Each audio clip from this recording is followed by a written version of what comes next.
आज ना माझं किचन खूपच जास्त मेस झालं होतं. म्हटलं आधी स्वयंपाक करू आणि मगच सगळं किचन आवरायला घेऊ. इथं मी माझा कॅमेरा अँगल चेक करत होते की मी नीट दिसते की नाही व्यवस्थित.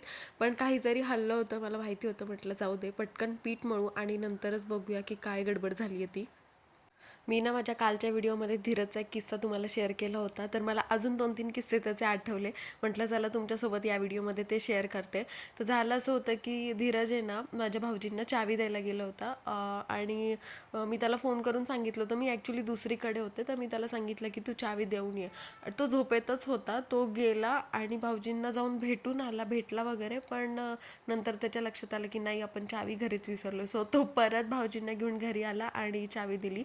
असा त्याचे एक किस्से नाही आहे, त्याचे भरपूर किस्से आहेत. आम्ही सोनोग्राफीला गेलो होतो आणि परत मी दुसरीकडेच होते. मी त्याला सांगितलं होतं की फाईल सोनोग्राफीला कंपल्सरी असते. माझी 9व्या महिन्याची सोनोग्राफी होती.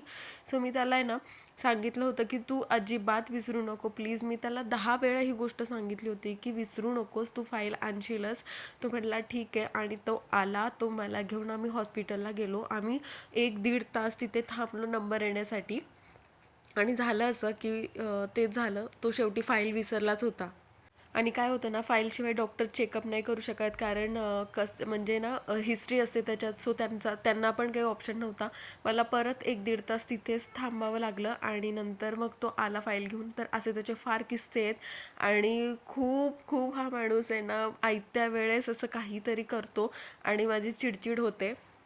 अशी ना नोकझोक आमच्या दोघांची चालूच असते. आणि ह्याच्यावरून मला हे म्हणायचं की घरात आहे ना, घरात जर तुम्ही 2 व्यक्ती राहत असाल, 3 व्यक्ती राहत असाल, तर तुमची नोकझोक झालीच पाहिजे.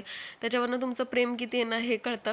आणि धीरज दिसायला फक्त आहे ना असा थोडा रागिष्ट वाटतो. मला खूप जणांचे DM आले होते की दीदी, तुमचे हस्बंड थोडेसे रागिष्ट आहेत, ते बोलत नाहीत. नाही, असं नाही आहे. तो खूप फनी आहे आणि तो खूप जॉली आहे. जेव्हा माझी एंगेजमेंट झाली होती तेव्हासुद्धा मला सगळे आमच्याकडचे पाहुणे म्हणत होते की नाही, जरा तोंडावरनं जरा रागिष्ट दिसतात वगैरे.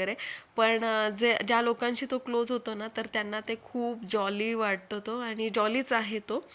तर मला हेच सांगायचं होतं की असे त्याचे खूप किस्से आहेत. आणि तो किस्सा आठवला ना सोनोग्राफीचा, तर अजूनसुद्धा मला हसायला येतं की असा कसा हा, मी म्हणजे 10 वेळा सांगून सुद्धा हा व्यक्ती विसरला होता. तर काय बोलू आता ह्याला. तुमच्यासोबत पण असं होतं का? जर झालं असेल तर मला नक्की कमेंट करून सांगा.